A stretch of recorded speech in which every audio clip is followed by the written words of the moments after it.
कबीर परमात्मा के हृदयंगेज चमत्कार।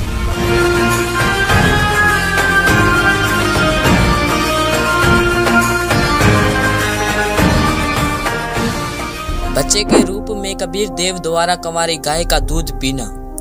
कबीर साहिब जी 1398 ईस्वी में काशी के लहरतारा तालाब में कमल के फूल पर बच्चे के रूप में प्रकट हुए।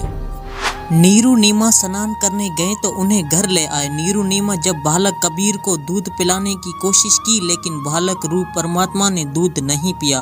तब कबीर साहिब ने कहा, कंवारी गाय ले आओ, मैं इसका दूध पीऊंगा। ऐसे ही हुआ।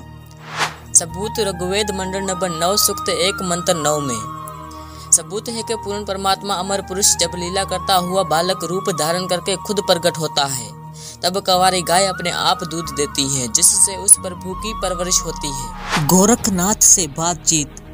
एक बार कबीर परमेश्वर जी और गोरखनाथ जी की ज्ञान चर्चा हुई। गोरखनाथ ज्ञान चर्चा में हारे तो उन्होंने सिद्धि दिखाई और अपने त्रिशूल के ऊपर बैठ गए। तब कबीर परमात्मा 150 फुट ऊपर हवा में स्थिर हो गए। तब गोरखनाथ बहुत मुतासिर हुए और हाथ जोड़कर कबीर साहब को नीचे आने की गुजारिश की। उसके बाद गोरखनाथ ने दूसरी सिद्धि दिखाई। पास बह रही गंगा नदी में छलांग लगाते हुए कबीर जी से कहा कि मुझे ढूंढ दो, मैं आपका सेवक बन जाऊंगा। गोरखनाथ जी मछली बन गए थे।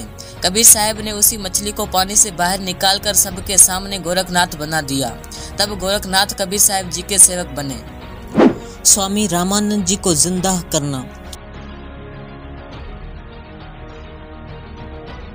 दिल्ली के बादशाह सिकंदर लोधी ने स्वामी रामानंद जी की गर्दन तलवार से काट दी थी।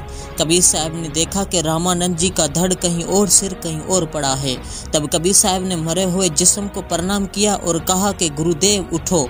दूसरी बार कहते ही सिर अपने आप उठकर धड़ पर लग गया और रामानंद जी जिंदा हो गए। ऐसे ऐसे अनेकों चमत्कार कबीर साहब ने किए, सभी शास्त्रों के सबूतों से और संतों की वाणियों से।